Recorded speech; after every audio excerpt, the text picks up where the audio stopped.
Good evening and overnight, and welcome.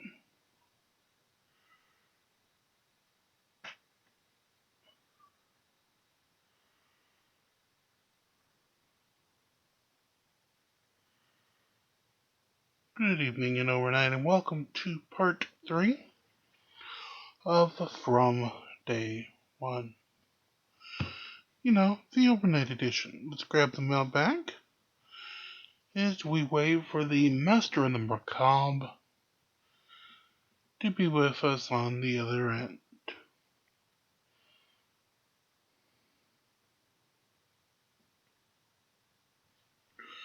Oh, that was quick and easy.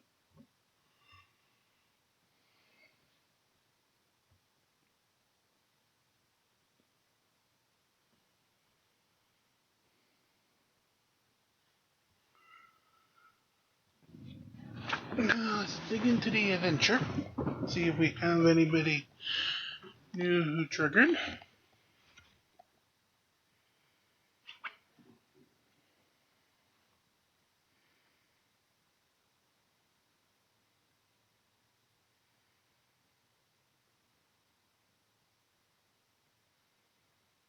And no, we haven't.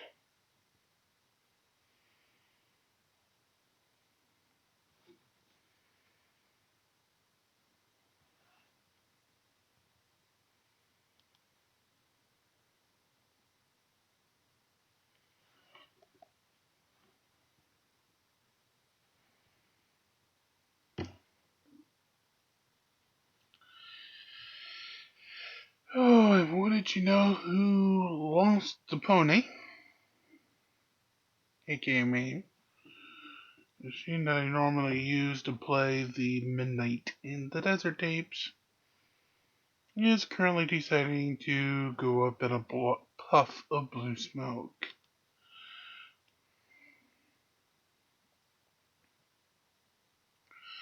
Hopefully we should have that resolved momentarily, and we can get back to the Master of the Macabre in part 2.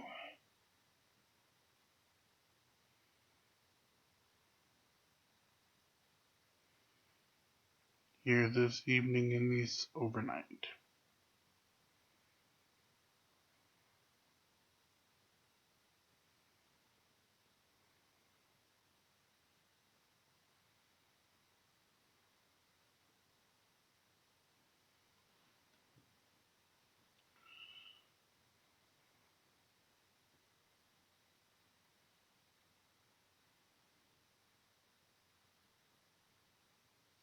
While we're waiting also for Nexters to pull through so we can actually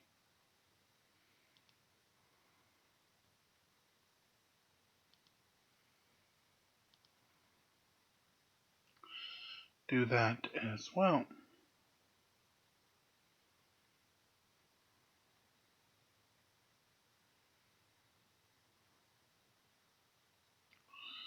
As much as I love, I don't really have anything I can do to fix the Nexters portion, so let me work on the tape real quick while we're waiting for both of those to come due.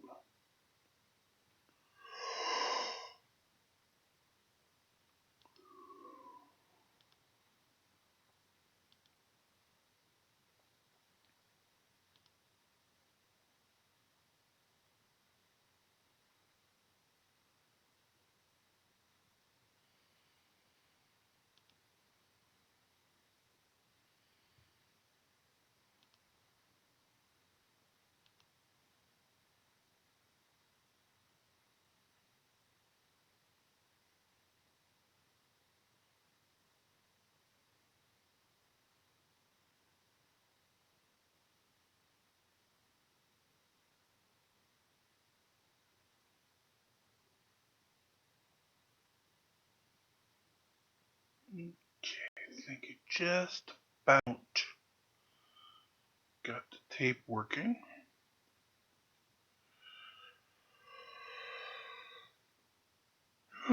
Yeah, it's the problem working with old technology. Sometimes it just doesn't like to work the way that it should. But sometimes with the budget, which is so close to zero it's not funny,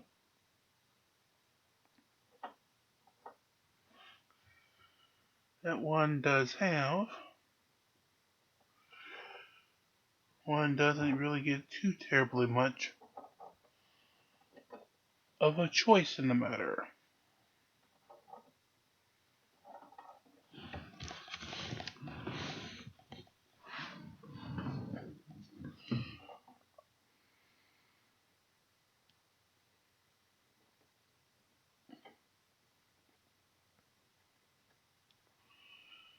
As to what does or doesn't actually happen.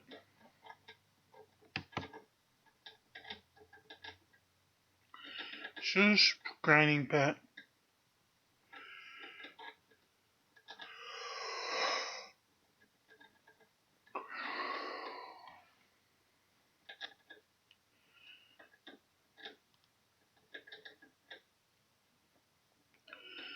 We'll try to get a new show up and running from nothing isn't the easiest trick in the world if you do wish to, help kick us in the 21st century in technology. I'm not going to argue. And of course, that's gcheroewars@gmail.com for where you can do so there.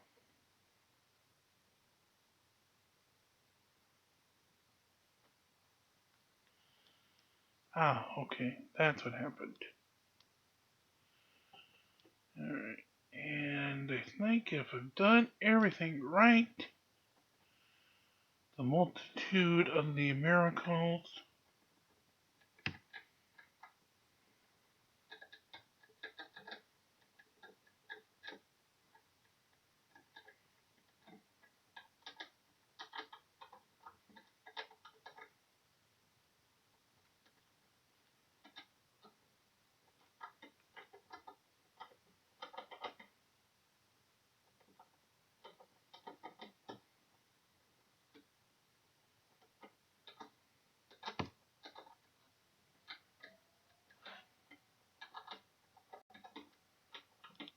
Okay, here should come tonight's Todd Robbins. GE bulb. It's a little hard to watch, and you're cringing as you watch. That was him talking about the light bulb eating. So we finish back out with that's where we ended from last night.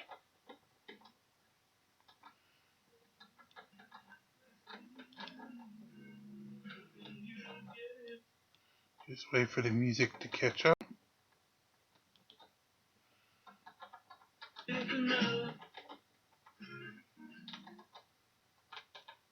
Wanna take a ride? Exclusively on the Dark Matter Digital Network. This is Midnight in the Desert with your host, Art Bell. To call Art, please dial 1-952-225-5278. That's 1-952-CALL ART. Actually, please don't do that yet. Todd Robbins is my guest, and we're just sort of getting into what he does. One of the things he does is eat light bulbs. He has, in fact, eaten more light bulbs than any human on the planet. Thousands of light bulbs. Real light bulbs. It's not a trick. I guess in the strictest sense, it's not magic. To me, it's magic. If anybody had told me you could eat an entire light bulb and survive, I would have said it was either magic or it was a trick. But no. I'm going to mention this because, my producer said, oh, hey, Todd, can you keep a light bulb on hand? And I haven't made up my mind about that. We'll see what the audience says. But you know what? There's a video on my website, which is artbell.com. If you click on Todd, you have the opportunity to see him without question, without tomfoolery, without any doubt. He eats a 60-watt GE light bulb. And you just can't watch without cringing. And I think Todd said in the video one of the things he enjoys most when he eats light bulbs is watching the expression on people's faces. And I get it, so totally get it, because you should have seen mine. I didn't believe it, Todd, but you really do that, huh? Yeah. It's actually, I think it's a wonderful thing because it shows empathy. It's as if I'm making you eat the glass because we're sort of one so there's a strange bond there when people experience this. They don't just watch me do this; they experience it. And they do. And that's what part of the power of all this. And then it fills them with wonder, and that's a glorious thing. Because finding out what's possible in life is what drives people to do great things with their lives. And fills you with a lot of little Ginsu knives. Yes. Yeah. Is it something that you can toughen to? No, it's just something that the body does naturally. It's just pretty remarkable what the body can endure. Okay, I've got this question. Have you ever seriously hurt yourself while doing this? Not doing the light bulb. And I should just say that I know what I'm doing. We were talking before the break there. This doctor, this gastroenterologist, came and saw me and interviewed me and asked exactly what I was doing. And I told him all the precautions I took. And he went, I should recommend this to my patients. So he understood it was completely feasible what I was doing. And doing one light bulb in a show is not a problem. But out in Coney Island, when I was working in the sideshow there, I would eat 10 to 12 light bulbs a day. What? 5 days a week. And so, our season started right around in the springtime, right around Easter, or would run until the beginning of October. So you do the math on that, and that's a lot of glass, and that's when you start to notice it. That's when it starts to come through. It takes about 2 days, and that's not terribly pleasant. I'll tell you right now. You mean the? Yeah. Mm-hmm. I can imagine. I'm just glad I'm sitting down when it happens. We'll leave it at that. We'll let the imagination go with that. Listen, when I eat hot tacos, I pay. So I can only I can barely imagine. But have you ever had to go to the emergency room? I guess not. You're saying not, huh? Not for this. Or to a dentist. It's funny in that when I go to the dentist, my dentist often has interns or dental students that are observing, and he says, "Come in here and take a look at this guy's teeth and see the wear pattern. What do you think caused that?" They go, "Oh, he grinds his teeth at night." Well, no. And then I explain. And in the old days, I would say, and this is what I do, and I unscrew a light bulb and bite into it and shout out on it, which would definitely get their attention. The worst thing there's two. I've hurt myself twice. Okay. One was swallowing a sword. The cardinal rule is you're having trouble, you stop. You just stop. If you're eating fire and the wind comes up and it blows the fire, you stop. The problem with glass eating, and one of the reasons I don't encourage anyone to do it, and one of the reasons I don't teach it when I've taught people how to do things, is because once I swallow it, I can't stop it. And if it goes in the wrong place at the wrong time, I'm in trouble. I've been very fortunate, but I don't really want to encourage anyone else to give this a try because it's a risk I'm willing to take. But I really don't want to encourage anyone else. Well, you know how when you eat sometimes or drink, it goes down the wrong way? Yeah, you have to be very careful. You have to be very, very careful because, every once in a while I've had a little, piece get stuck in the back of the throat, and that's not pleasant, but it's very rare. The strangest thing that happened eating glass was on It was, you're not going to, you find this pleasant whatsoever. But it's the kind of thing, when you meet professional performers, whether they're actors or magicians or anything, when they get together, they tell war stories. They tell about not the great shows they've done, but the terrible things that have happened that they survived. They lived to laugh and joke about it, and this is one of them. It was the 4th of July in about 1993. It was a Friday afternoon at the sideshow. We were doing a performance, and we had done about 4 shows and had about another 4 shows to go. And I bit into the light bulb, and I cracked open a tooth and lost a filling. And I had an exposed nerve. Well, now the show must go on. So I ended up doing the rest of the shows that day, chewing the glass on the other side, washing it down with water, keeping it all on the other side as much as possible. I then called my dentist, who wasn't in, was out of town, and I couldn't find anyone. So I ended up doing 10 shows the next day, 10 shows the next day, and then about 8 shows on that Monday of that extended weekend before I could get to a dentist on Tuesday to get that tooth fixed. Yeah. So when people go, I'm a Broadway actor and it's so tough, I do 8 shows a week, boo-hoo. When I hear about movie stars, we had such a tough shoot, boo-hoo, try doing, 30-some shows with an exposed nerve, eating glass. Show business, it's a grand thing. It's a grand thing, yes.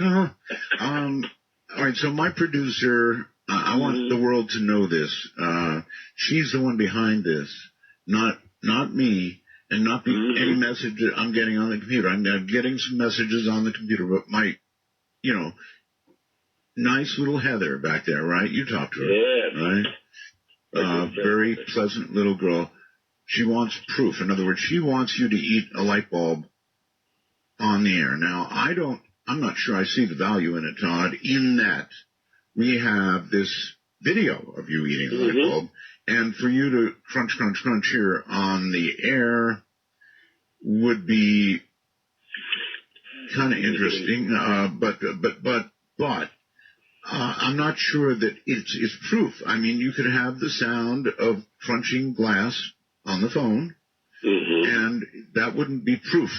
Now, it wouldn't be proof, but if there's nothing that can be done for anyone that is listening at home to really prove to them, other if they see me do it live in a performance, really. And even then, they may be suspect about it. I always light up the bulb in a work light so people can see it's real, because if it is candy, that bulb burns for a while, and candy would melt if it gets that hot. And then I hand out the bulb and let everyone examine it. It's very funny, because years ago when I was doing colleges and universities, I had a poster that said, I'll give you $10,000 if you can prove this or any of the other things are fake.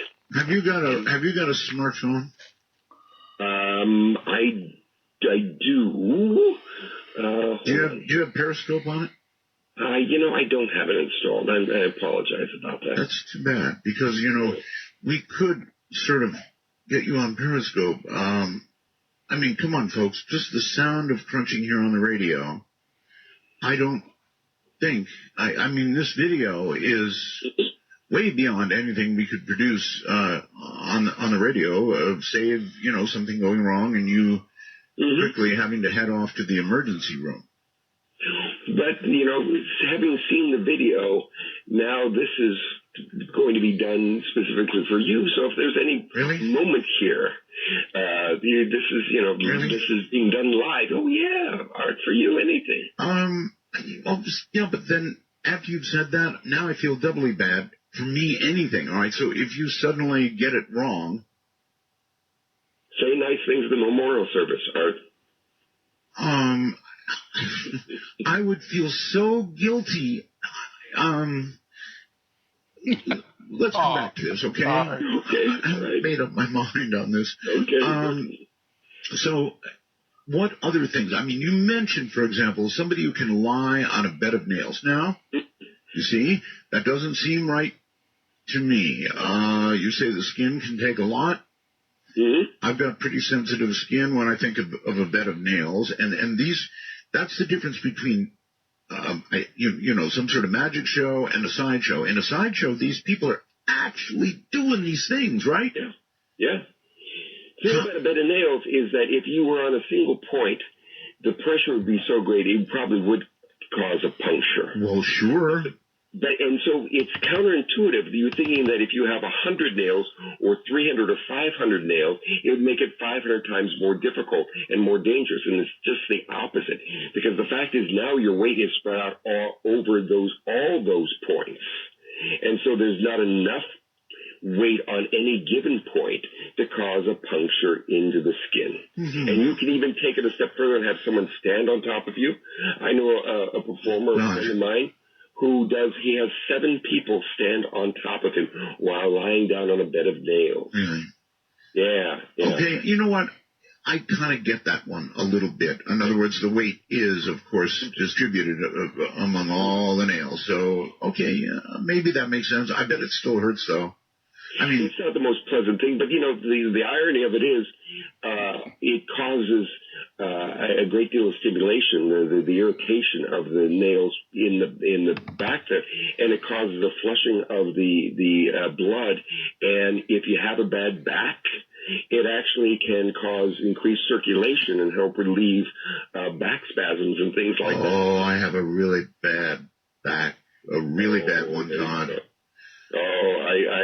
I might. We have to get together one of these days. But not that bad, Todd. No, I wouldn't lay on bed. Embrace the unknown. Yeah, right. There's other ways to get flushes. You don't have to lie on a bed of nails. The funny thing about it is I worked for I worked for a number of circuses, and there was the Russian acrobats who were, doing these things. This one guy would have, 2, 3 people stand on top of him, on his shoulders, do a 2 high or 3 high in part of the thing. And he had a bad back, and he brought out this thing, and it was a little portable bed of nails that he would lie down on and just rub his back into that to get the circulation going, to help sprained muscles and muscle spasms, things like that. I don't know. Carrying around a little portable bed of nails, good conversation starter. Yeah. If people don't, flinch at that, then you might have found the right person. Spend some time with. My producer follows up with, I get messages, during the show. She said, yes, let him do it.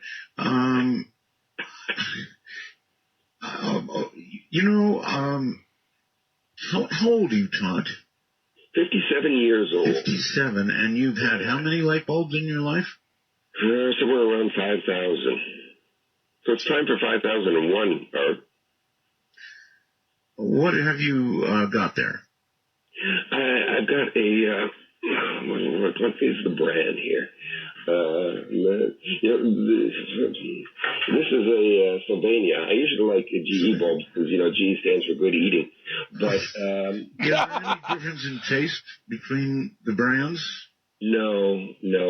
The ones I used out in Coney Island were mass produced. They were a little cheaper, and everyone really, what a lot of people worry about is the coating on the inside, what causes the frosting on the inside, because there's a belief, a misconception that it's some sort of phosphorus thing and it's toxic. The reality is it's kaolin. It's basically a white clay that is shot in there and coated on the inside to give it the soft white, and it is non-toxic. It's very possible in years past. Right, but swallowing glass is toxic. I mean, if done in slightly the wrong way, or I guess this is something you can never hurry, right? Yeah. You have to again do it and do it right, because if you don't, you can be in big trouble. Okay. All right. So you're willingly going to do this. Yeah. I'm not in any way pushing you or anything else. I'm ready for my action. And it's only radio, so people, you can back this up by watching the video if you want. But I mean, what you're about to hear, I'm not responsible for in any way. Exactly. Fine. Shall we? Eat. Okay. You can hear the apart, and here we go. Oh. Mm-hmm.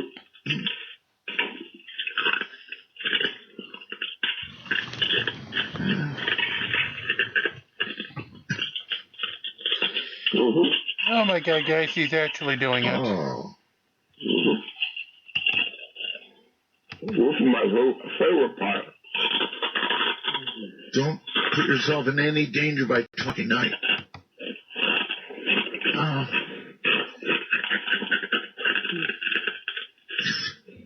Mm.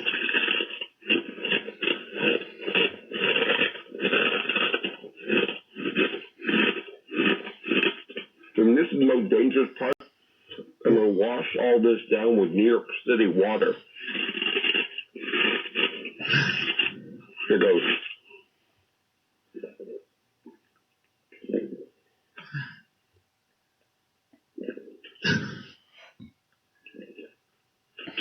Mm.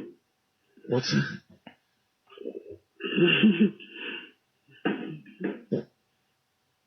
All gone. There you go. Okay, all right, so you washed it down. You said with New York City water, ha ha ha, funny, dangerous, and then I heard another crunch. Yeah,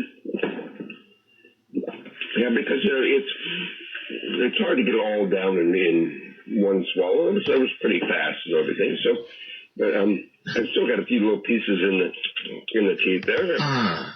I know. So there you go. That was really fast. I mean, really fast. Yeah, well, life is short. But I'm thinking, how do you that quickly get to the right consistency? I know what I'm doing.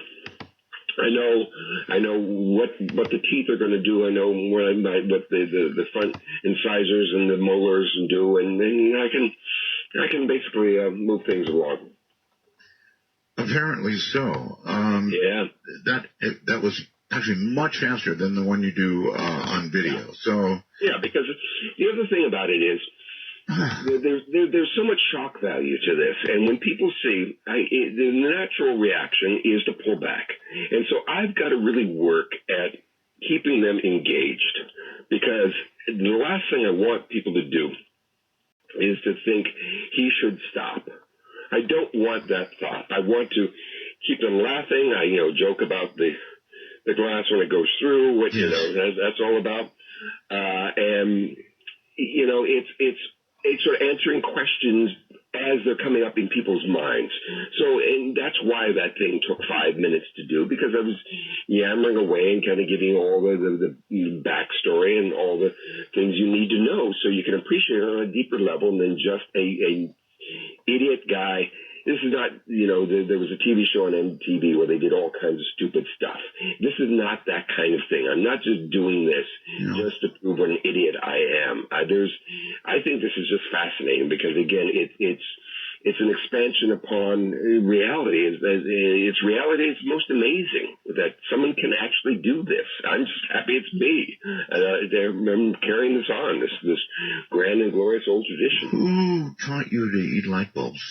I learned it from an old guy named Red Garland was his name, and he was worked and he did an act. He was known as the human garbage disposal or the human ostrich at times. And he did a whole act where he would light a cigarette and talk and throw the matches in his mouth and eat those, and then take the cigarette and eat that. And he had a big little pot of vase of water, a clay pot, and he would drink some water, and then he would say, "Oh, I'm still hungry," and he would go on, and he would take razor blades, the old metal razor blades. You probably remember these, the steel razor blades. He would chew those up too because they were very brittle. Now, when they went to aluminum, they became much more flexible, but the old pot metal steel razor blades were very brittle, and he could break those in his teeth and chew them up like I'm doing with glass. And then he would take a light bulb and he'd break it and he'd eat the glass. I started doing the technique of biting into it and spitting out the middle part and chewing it back about 20 years ago. And that's basically how I do it these days. will there come a time in your life when you will say, at my age, whatever that is, I must stop eating light bulbs? When they stop paying me, and if people no longer find it amazing, I will stop. And if who knows, as I get older, if I start developing health problems that often come with glass eating, just old age. Who knows? But I'll keep doing it. One of my mentors was a great guy named Melvin Burkhart, who in the year 1929 took this torture stunt from the fakirs of India of hammering a nail into the nose, and he made it into this joyously gut-wrenching act that when Robert Ripley's, believe it or not, saw him do it in the 1930s, he said, "Melvin, you're a human blockhead," and the name has stuck ever since. Melvin's last performance was at my wedding back in October 8th, 2001. We did a performance at the wedding as part of the whole ceremony. We had burlesque, we had puppets, we had musical theater, we had magic, we had a Wild West guy doing roping and whipping, and Melvin did his sideshow act, including hammering a nail into his nose. He was 94 years old, and it was his last performance. He died 1 month later, November 4th, 2001. Which had nothing to do with the nail? No, I mean, he had been doing it since 1929, and he just had such joy at doing it, and he set the form for it of, if you can make people smile and laugh, it takes the stink of the shock value off of it, or it diminishes it. Still there, but you play against that, because that's what makes it interesting. You don't make it more, you don't get into people's faces and do this and go, ooh, look at this, ooh, look how gross it is, because people will faint, so they'll run away. That's right. That's not good. You want to keep them there so they can really appreciate it, because, like I say, this is just reality at its most amazing. Most weird, yeah. I would say, yes. Yeah. What do you classify as the strangest performance you've ever done? The strangest performance I ever done was actually a kids' magic show. Oh. Yes. It was many years ago. I got a call from an agent here in New York saying, you do a kids' show? And I go, yeah. And I was doing traditional magic. It wasn't the sideshow stuff. And it was, just kind of comedy magic, and it was all very fun and everything. And I'd done birthday parties and things like that. And so, I said, okay, well, here's the date, here's the address. It was the Libyan embassy in New York City at the height of Muammar Gaddafi's rule when he was saying death to America. Right. I go there, you walk in, and there's this huge picture of one of the freedom fighters, a guy holding an AK-47, a scowl on his face, and the turban and the whole thing. Sure. Right there as you walked in, and I thought, well, if they don't like me, what are they going to do? Kill me? Yeah. And went upstairs, and it was for the embassy, the kids. It was some Libyan holiday. I don't even know what it was. But they hired me to do a magic act for all the kids of the people that worked in the embassy there.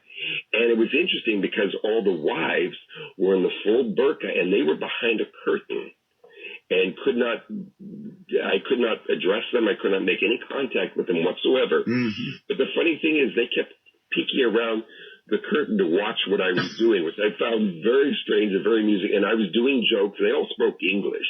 And I'm doing jokes, and I'm doing all this kind of physical comedy with the kids. And the kids are rolling and laughing. And then these women in, head to toe with just the eyes, you could see them laughing, belly laughing under the burqas. They were just shaking, as you could hear these high-pitched laughs from these cloaked figures. And it was very strange. I was happy it went well. I was glad to get out of there. Are you you're still feeling okay? Oh yeah. You sound like you are. Yeah. It's like so hard to believe, Todd, and yet I know it's true. And for any of the rest of you who didn't... The fact that you say it's hard to believe, that just pleasures me mightily. It is hard to believe. I'm sorry, but to me, whether you have ground glass or chunks are obviously worse, but ground glass is still for example, when it goes through the intestinal tract, I don't care what sort of good foods you've consumed, has the potential to, it seems to me, to eviscerate you from the inside out. It has that potential, yes. But I took some precaution before we went on the air here, and everything is going to be going through like a broken glass printer. There's an image for you. Yeah, thanks for that. You've been doing this since what age? I started learning stuff when I was about 12 or 13 years old. So, it was 42 years now. something like that, 45, about 45 years now. 45 years. So, yeah. And I'm going to keep doing it until I get it right. I wonder how many thousands of watts or more you've consumed. I mean, if you actually added up the light bulbs by wattage. Yeah, that's true. It's usually a 60 or 75 watt bulb, so I can make the joke about I like eating 100 watt bulbs when I'm on a diet. So that, Is there any difference, by the way, in the wattage of light bulbs? No. In terms of your ability to crunch them and consume them safely? I was just saying I would use the cheaper bulbs out in Coney Island because instead of coating them, they would sandblast them as part of the process, right. And they would hit the bulbs on the inside and make the glass a little bit thinner and a little bit easier on the teeth. But that was about the only thing. But as I was telling you, there's one funny little story. All right, funny little story. Hold on to it. Yeah, we'll come back to it. Yes, good. You heard him. Get muted just for the music track, so we don't get our YouTube copyright strike. We'll return to the master of the macabre in just a moment. Desert doesn't screen calls. We trust you. But remember, the NSA... That's a different story. To call the show, please dial 1-952-225-5278. That's 1-952-CALL-ART. I'm going to sample some of what's been typed to me while all this has been going on. Todd Robbins is my guest. If you would like to call the show, my national number is area code 952-225-5278. That's area code 952-CALL-ART. Simple, huh? Or you can call on Skype, of course. In North America and Canada, we're MITD51. MITD51. In the rest of the world, it's MITD55. Now, Todd has much more to talk about. Here he is. But if you want a chance to talk to him, you better get to dialing or typing or whatever. So there is a lot more ground to cover, Todd, or people are going to think you just came on to eat a light bulb. And you're here for more than that. Oh, yeah, I've done a number of strange things throughout my career. Okay, well, have you encountered things in your career that you could not explain? Yeah, there's all sorts of strange coincidences. There's one that perhaps is just a coincidence, perhaps. And I'm not terribly proud about this, but I'll make this rather quick here. I have done a lot of entertaining through the years, traditional magic walk around at corporate events, and it's a challenge, especially in New York here, because I will go in and to an event and I have a deck of cards in my hand. I'll walk up to a group of people, corporate event, and say, "Good evening. I'm Todd Robbins. I've been invited here to add a little fun to the evening. May I do something for you?" And they look and you go, "No." Yeah. And I will say, "Well, I'll tell you what, I'm going to do something anyway. And if you don't like it, I'll refund your misery." This one event was many, many years ago. It was for a financial firm. I don't want to mention which one. It was for a financial firm, and I knew I was in trouble when I walked into the room, and there were 300 men and 20 women. And these guys were all bros. They were smoking cigars because part of the entertainment at this holiday event was they had a cigar roller, and they're smoking their cigars, and they're talking, and they're just jocks. Mm-hmm. And I go up to a group and I say, "Good evening, I'm Todd Robbins. I've been invited here to add a little magic to the evening. May I do something for you?" And one of the guys, the alpha male of this group, said, "Yeah." And he grabbed the deck out of my hands. He said, "Yeah, I want to see a card trick. Here, Jimmy." And he turned to his friend and said, "Take a card." And Jimmy took a card. He said, "Show it to everyone, but don't show it to this." And I won't say what the name he called me. Not a nice name. It was part of the anatomy. Let's put it that way. And he said, "This guy." Yep. And so he showed the card around and he said, "Put it back on the deck." And he shuffled the deck and he shoved it back in my hand. And he said, "Now find his card." And again, used a different little phrase. Got it. And I was like, what the heck was going on? Who are these people? And I'd like to say that he was unusual, but they were all like that. Later on in the evening, I was doing a little demonstration of an old street con called Fast and Loose. It's the endless chain. And I preface it by starting off by saying, this is a scam, it's a con, it's a game you can't win. And let me show you how it's done. And I would lay it out there, and I would throw money down and say, "Give it a try." And they would lose. And I would let the money, I would throw down $20, I'd throw down another $20, and I'd show them and make it simpler for them to win. And they'd still lose, and still lose, and still lose, and still lose, until I get to the end and reiterate the theme of it, which is, this is a scam, it's a con, it's a game you can't win. As soon as I finished the demonstration, a guy came up to me and said, "I can beat you at that." And I said, "Well, no, I guess you didn't hear that it's a scam, it's a con, it's a game you can't win." And he goes, "Oh, you're chicken." Now, again, he didn't say chicken, he used a stronger phrase. Okay. And I looked at him like, what? And I just said, "Well, okay, you got any money?" And we played for about 10 minutes, and I beat him out of $150, at the end of it, I threw it back at him, and I said, "It's a scam, it's a con, it's a game you can't win." 3 hours this went on. I was engaged for 3 hours to do this stuff, and it was a torturous affair from beginning to end. All little kings of the world, right? Oh, there's so much so that when I walked out of there, I had but one very dark thought on my mind, which is if I woke up the next day and found out that everyone there was dead, it wouldn't bother me. Yeah. Now that's a rough audience. Yeah, it's a rough audience, yes. And here's the quirky little thing. This is sort of like what we do on True Nightmares, a strange tale that has an ironic twist to it. All the guys in that room were working at their little cubicles there in their office. Right. At the top of the World Trade Center. Oh, no. About 9 months later. And all those guys are now dead. Did you, when you found that out, after having had that thought, it must have troubled you some? It gave me pause, to say the least. It made me wonder, and I don't wish harm to anyone. That's just a strange coincidence. You talk about dark matter. That's about as dark as it gets. That's pretty dark matter, all right. Yeah. Yes. Don't mess with me, Art, because I'm a very powerful man. So, True Nightmares. Yeah.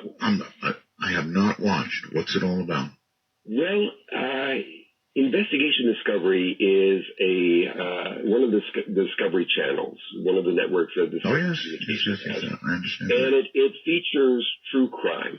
And they wanted to do something a little bit different, something along the lines of The Twilight Zone. Or Alfred Hitchcock Presents. And so I am the host. I am on camera introducing the stories, and the stories are all true. In each episode, we do 3 stories, and they're all about murder and mayhem, very quirky, that have an ironic twist to them. And the fun thing about it, the darkly fun thing, is you'll see a scene in which a man and woman are sitting there, and they get into an argument, and she picks up a knife and is going to stab him, and the camera pulls back from the table they're sitting at, and at the other side of the table, eating a salad is me, and I'll look up at the camera and say, "And this is where things took an ugly turn." So it has this very dark, wry humor about it. Dry humor. That harkens back to people like Alfred Hitchcock. And again, you need that humor, don't you, when you're doing this kind of very dark stuff? Yes. And the thing about it is, people run to investigationdiscovery.com to find out more about these stories because they think they can't possibly be true. And then they Google them and find out they are true. And we did 6 episodes. It was our test season there, our premiere. The episodes have all aired. They do show up on Investigation Discovery. They are on Investigation Discovery on demand if you have that as part of your cable service. Or you can go to investigationdiscovery.com and go to True Nightmares, and they have full episodes there. And the stories are wild. There's some things about serial killers. There's some things about this quirky fate. There was one story that happened a number of years ago about a woman who went for a lovely day at a community pool. And she didn't swim very well, but she saw the kids going down the slide. And the water was very murky that day. There was a problem with the filtration system. It was safe, but it was cloudy. And it was one of these perfect storms of everything coming together in a strange way. Then there was this very dark result. She went down the slide, went into the deep end there, and she drowned. And what people don't realize is when people drown, they usually don't flail about saying, help me, help me. They just go under the water and they kind of submit to it and they drown. And she sunk to the bottom. And because of the cloudiness in the water, her body was in the pool for 3 days and no one noticed. Yes. The pool was open for 3 days. Kids swimming back and forth, families cavorting in the water, people having a great time, and there was a corpse in the deep end.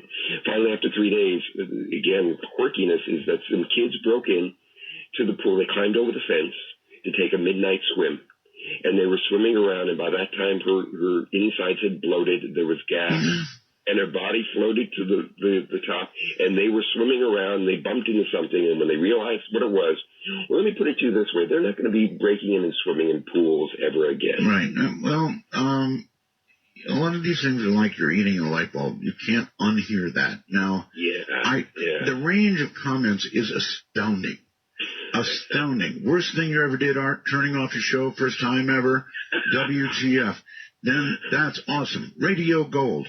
Oh, my God, that's so not okay. And, it goes on and on and on. It's either Radio Gold, God, that was great, or, I'm going to turn you off. And too late, buddy. You can't unhear that. Or if you go to the website, you can't unsee it once you've seen it. So, it's what you said about pickles early on, at the top of the show. I said, if you tune in tomorrow night, there'll be something different. I can guarantee it's an ever-changing landscape. Oh, that's for sure. That's what we do here. So, why do you like the dark and the mysterious and the stuff that you can't ever, unsee or unhear? Why? Well, because it's, you were talking about this earlier. It's things, when things become homogenized, it just loses such character. And where the character comes from is really the darkness, the strange, the unusual things that happen. And this is, I think, is defining. As a matter of fact, one of the things I'm working on right now is another series, which is going to be sort of a travelogue of me going around and telling the stories about locales all across the country that these are the stories that the Chamber of Commerce don't want told about the history of places. But they're the ones that really define the terrible things that have happened there. And again, the fact that we've overcome these and survived says a lot about the human nature. And we become, it's the whole thing about that which doesn't kill you makes you stronger. We learn from these. We grow from these. It's not our successes. It's not our triumphs. It's the tragedies. It is the disasters. These are the things that are fascinating. And people are, you see it every time you drive down a highway and there's a long line of people because there's an accident. And people just want to take a look at it. I know. They want to see it. I know. They don't admit it, but yes, they want to see it. Now, Yeah. I want to bring this up, Todd. Because Sure. Discovery used to be a really straight-laced network, and it was almost like, Science Channel. You see it on Discovery, it's got to be true.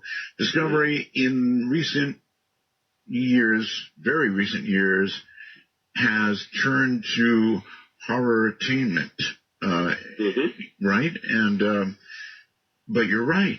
You're absolutely right, and the people out there listening to me know it right now. You can't turn away from it, can you? No.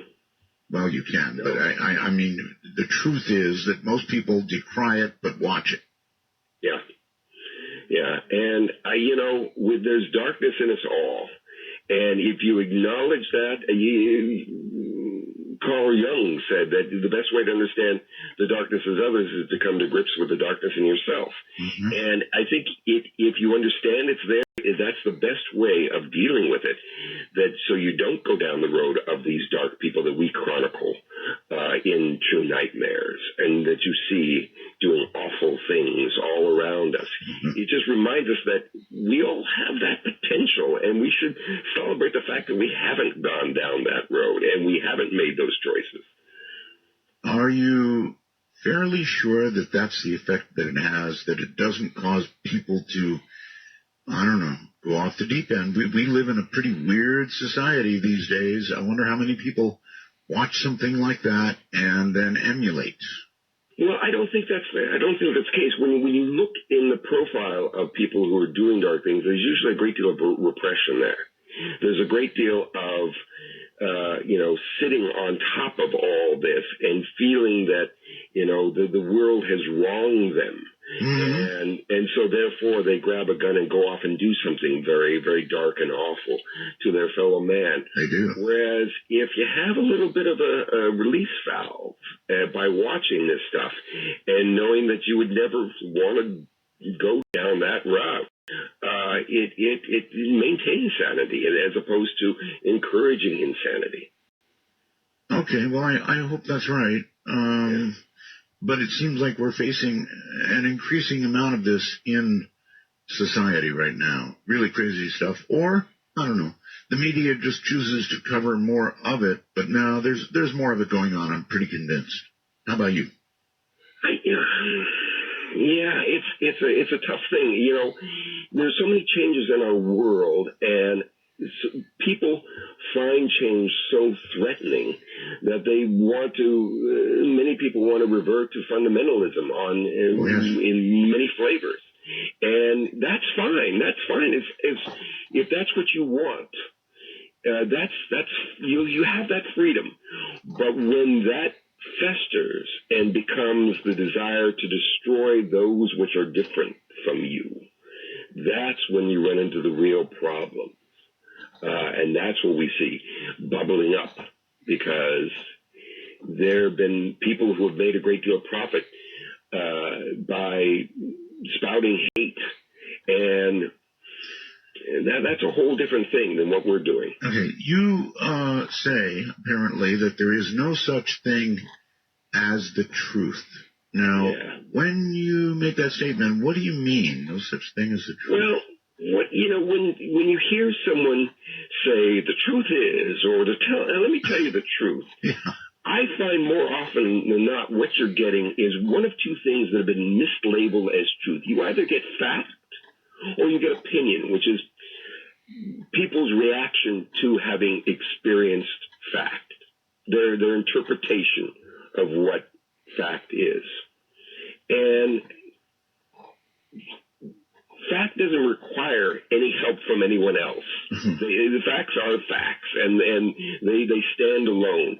An opinion is, like I say, people will try to put more weight behind it by saying it's the truth.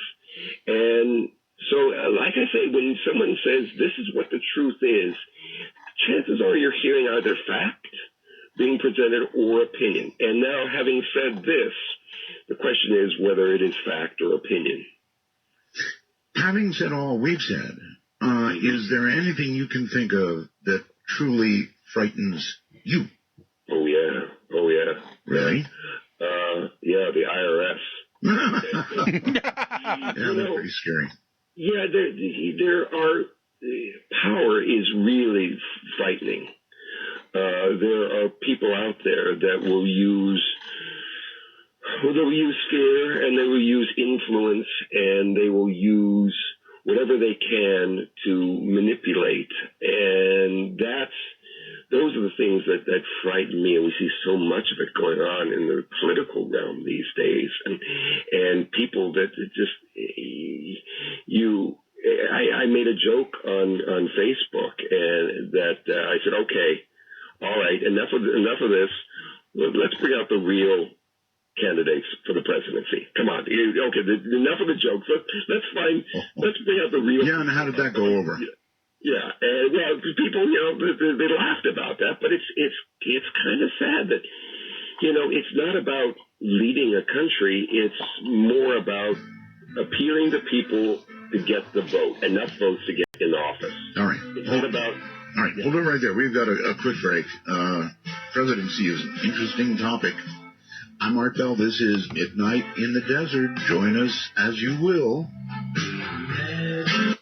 And with that, we will bring Midnight in the Desert to a close for this session. As you noticed, I was doing a neat little trick with the tower. So as long as you had one skip level in between, you could skip and still get credit to have your power bars back to full. I could still work off the 5 fights to go ahead and get credit for that particular activity.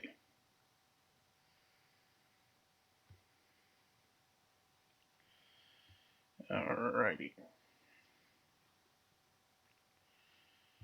So let's go for an actual item. And a book sound good. Well, there's enough for 1 ring. But you need 2.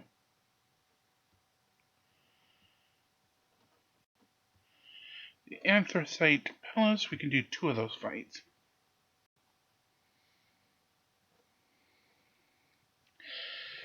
And these fights will probably bring us to a close for this day of From Day 1, but let's give it a rock.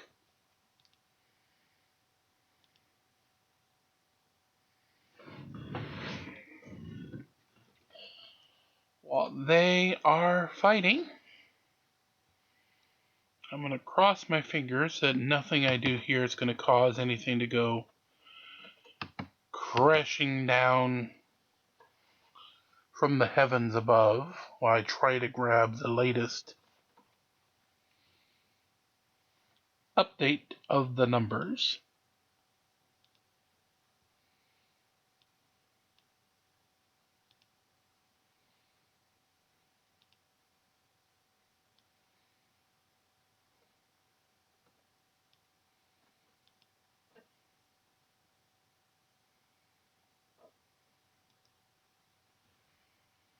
Of both YouTube and Nixters. Alright, we can do 1 more. So we got just enough energy to do so. Hope is that'll do enough to trigger that 1 completion.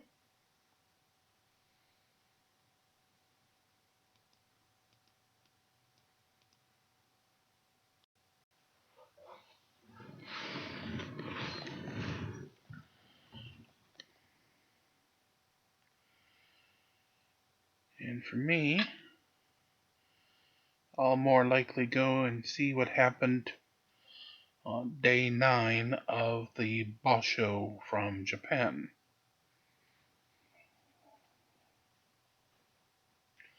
which would have concluded while I was taping.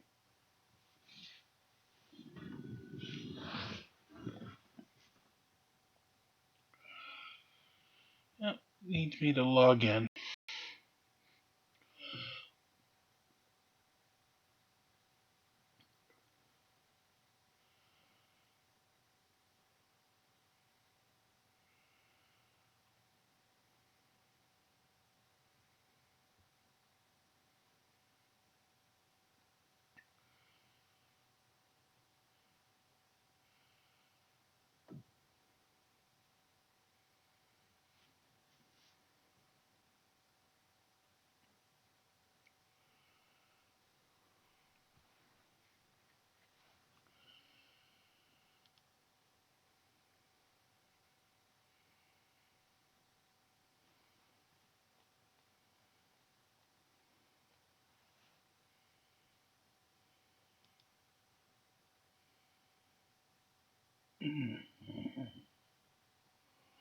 Oh, okay.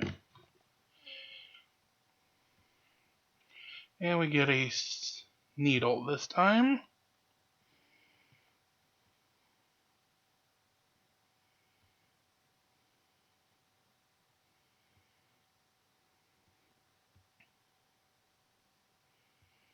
And with the dot, it looks like it may have been enough to trigger.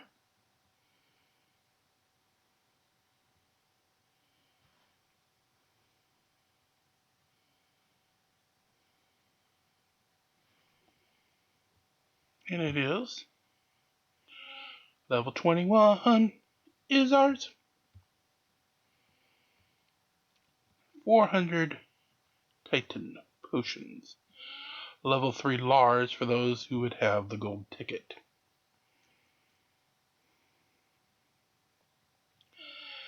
Alright, as much as I wish I would have the stats before we sign off, Google is fighting to grab those. So unfortunately, let's just start our little spiel.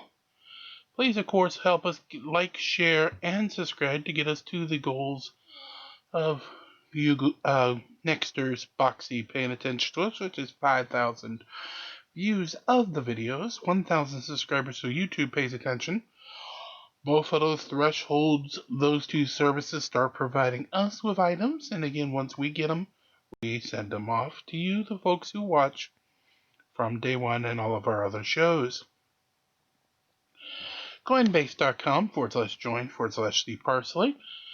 Fill that out to get $10 free of Bitcoin to use here in Dominion, as Nexters does take crypto. And of course, on that, you can do 2-minute lessons, 1-question quizzes through CoinBase Earn. And until next time, it's a great new world to release the Krakens. Please like, share, and subscribe, and we'll see you tomorrow from day one.